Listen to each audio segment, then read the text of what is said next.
Türkiyə Şimali Kiprə 6 F-16 döyüş təyyarəsi yerləşdirib. Ölkənin Milli Müdafiə Nazirliyinin açıqlamasında qeyd olunub ki, baş verən hadisələrin inkişafından asılı olaraq aparılacaq qiymətləndirmələrin nəticəsinə əsasən zərurət yarandığı halda əlavə tədbirlərin görülməsi davam etdiriləcək. Şimali Kiprin Mülki Aviasiya Departamentinin direktoru Aşkın Meşeli də məsələ ilə bağlı açıqlama verərək təyyarələrin təhlükəsizlik məqsədi ilə göndərildiyini bildirib. Onun sözlərinə görə hərbi təyyarələrin yerləşdirilməsi mülki uçuşların fəaliyyətinə təsir göstərməyəcək. Bu addım Türkiyənin Şərqi Aralıq dənizində hərbi mövcudluğunu gücləndirmək strategiyasının bir hissəsi kimi qiymətləndirilə bilər. Belə ki, regionda enerji resursları, dəniz sərhədləri və geosiyasi maraqlar ətrafında rəqabət son illərdə daha da artıb. Bundan başqa Birləşmiş Ştatlar və İsrailin İrana hücumundan sonra bu regionda da gərginlik yaranıb. İrana məxsus PUA-nın adadakı Böyük Britaniya hərbi bazasını hədəfə alması bunu bir daha sübut edir. Buna görə də Ankara Şimali Kiprin təhlükəsizliyini gücləndirmək üçün bu addımı atıb.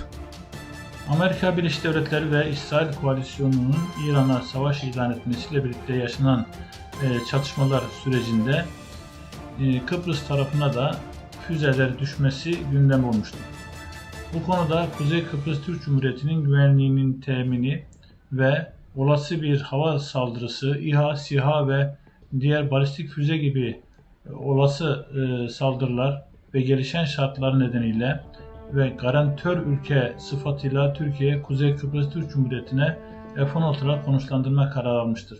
Bu uluslararası hukuktan kaynaklanan haklarla birlikte Kuzey Kıbrıs Türk Cumhuriyeti'nin varlığının daim olması ve olası saldırılara karşı korunması konusunda alınan bir tedbir olarak öne çıkmaktadır. Eyni zamanda qeyd olunur ki, F-16'lardan ibarət qrupun Kiprə yerləşdirilməsi mümkün təhlükələrə qarşı çəkindirici faktor rolunu oynaya bilər. Bəzi mütəxəssislər bu addımı regionda baş verə biləcək hərbi və siyasi risklərə qarşı operativ hazırlıq kimi qiymətləndirirlər. Hesab edilir ki, Türkiyə bu qərarla Şərqi Aralıq dənizində strateji mövqelərini gücləndirməyə çalışır. Yəni Şimali Kiprə hərbi təyyarələrin yerləşdirilməsi həm təhlükəsizlik, həm də geosiyasi maraqlarla bağlı çoxşaxəli səbəblərlə izah olunur.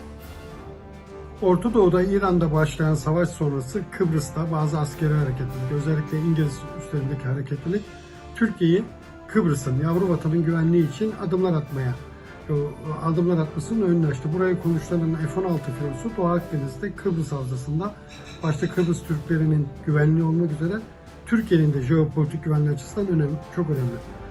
İngiliz üsleri hareketli, Rum kesiminde olan hedefler İran tarafından vurulmaya çalışıldı. Bu da bir güvenlik riski. Burada Türk Hava Kuvvetleri'nin üstün yeteneğe sahip F-16 filosu güçlendirerek konuşlanarak Türkiye'nin caydırıcılık etkisi ortaya konmuştur. Bundan əlavə hərbi təyyarələrin varlığı Şərqi Aralıq dənizindəki digər oyunçular üçün çəkindiricilik yaradır. Yəni Türkiyənin bu qərarı yalnız müdafiə xarakterli deyil, eyni zamanda regiondakı geosiyasi balansı qorumaq üçün də önəmlidir. Beləliklə F-16'ların yerləşdirilməsi həm operativ, həm də diplomatik baxımdan əhəmiyyətli mesaj sayılır.